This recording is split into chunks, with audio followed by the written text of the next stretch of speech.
আসি। আরে বাজাও সবাই।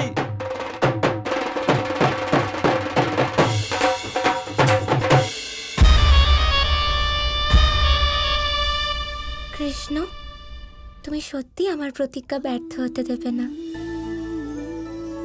আমার সঙ্গে দেখা করার সুযোগ পাচ্ছ না বলে নতুন সুযোগ বানাচ্ছ।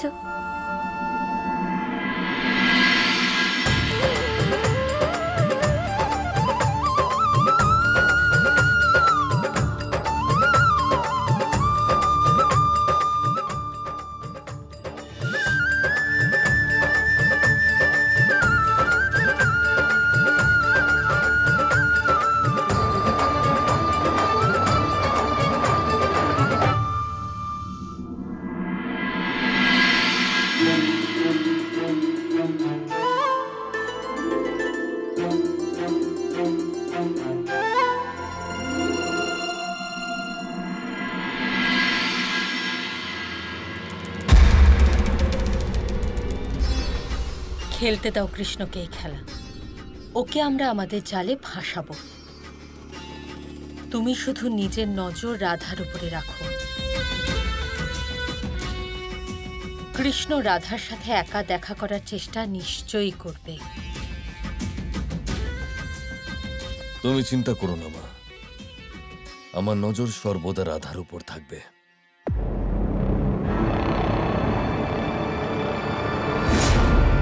আরে রাধা কোথায় গেল?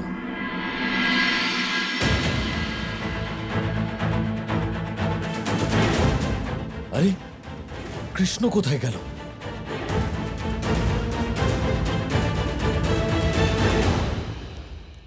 সত্যি বলতে আমার মাও ছোটবেলা থেকে শুধু এই একটাই কথা বলে গেল যে কানাই কোথায় গেল।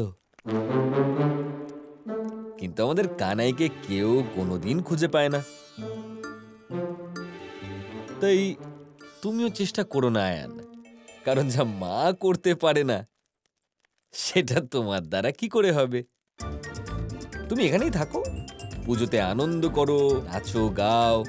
হ্যাঁ, মোদক খেয়ে যেও, কিন্তু গণেশ দেবের ভীষণ প্রিয়। বলরাম, তুমি তোমার এই পরামর্শ নিজের কাছেই রাখো, এর কোনো প্রয়োজন আমার নেই। ঠিক আছে, তোমার দুর্ভাগ্য, আমার আর কি। যাও এখান থেকে।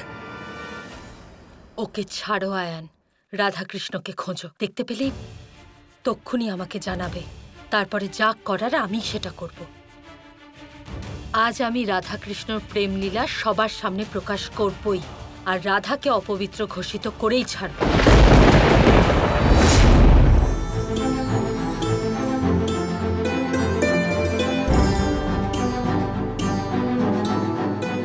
আরে রাধা দাঁড়াও। কি হলো? এক পা পেছনে যাও, পেছনে যাও। আসলে বিষয়টা হচ্ছে 7 পদক্ষেপের দূরত্ব জরুরি, একটুও এদিক ওদিক খাওয়া যাবে না। কথা দিয়েছো?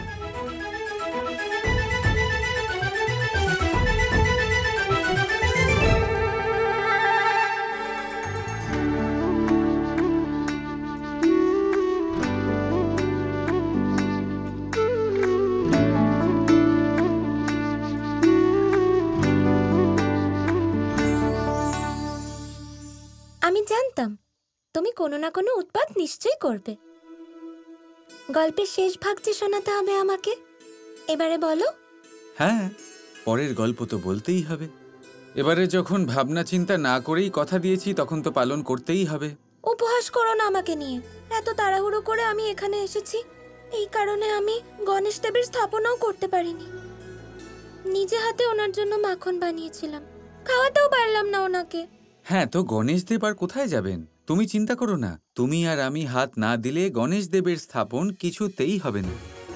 আর মাখন গণেশ দেব তোমার হাতেই খাবেন, নিশ্চিন্ত থাকো। আচ্ছা, এইসব তুমি কি করে জানো? হে নারায়ণ, আমি কি করে বোঝাবো ওকে যে আমি ত্রিকালদর্শী? আমি সব জানি। তুমি ভুলে গেলে সোজা সম্পর্ক। আচ্ছা বাবা, ঠিক আছে, এটা তো বলো যে নারায়ণ ধর্ম সংকট থেকে কি করে বেরোলেন?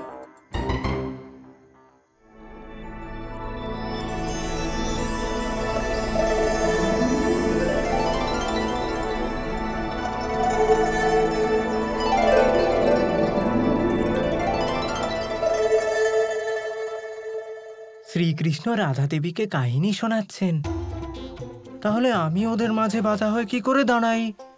এবারে তো আমাকে অপেক্ষা করতেই হবে।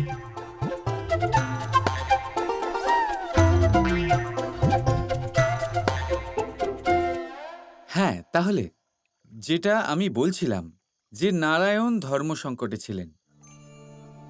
একদিকে মধুকৈটব বেদগুলো ধ্বংস করছিল, আর অন্যদিকে নারায়ণ মৎস্য অবতারে সেই জাহাজ বাঁচাচ্ছিলেন। তারপর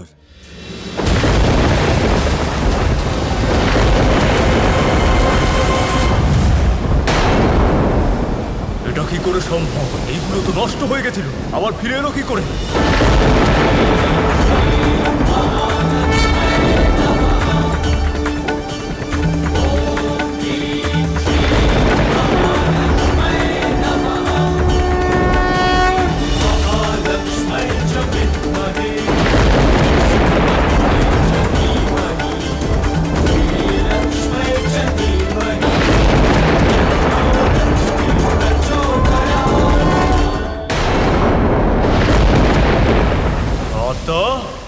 এই সুন্দরী কে তা জানি না, তবে এইটুকু জেনে রেখো যে ও আমার হবু স্ত্রী।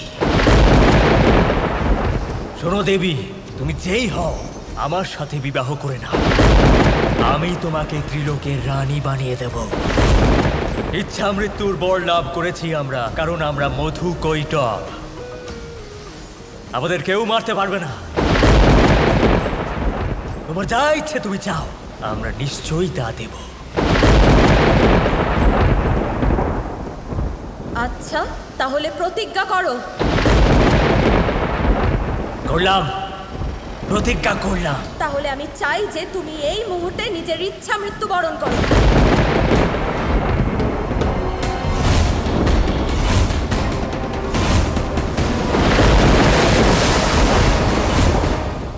ব্রত, আমরা তোর প্রতিজ্ঞার জলে ফেসে গেছি না কৈটব।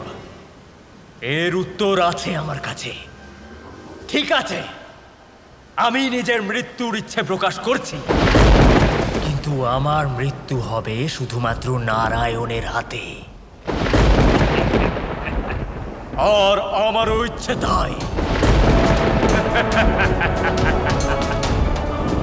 নারায়ণ যে আমাদের মারতে পারবেন না, কারণ উনি তো মৎস্য রূপে মানুষদের সাহায্য করছেন ওখানে। দেবী, তোমার চেষ্টা তো ব্যর্থ হলো।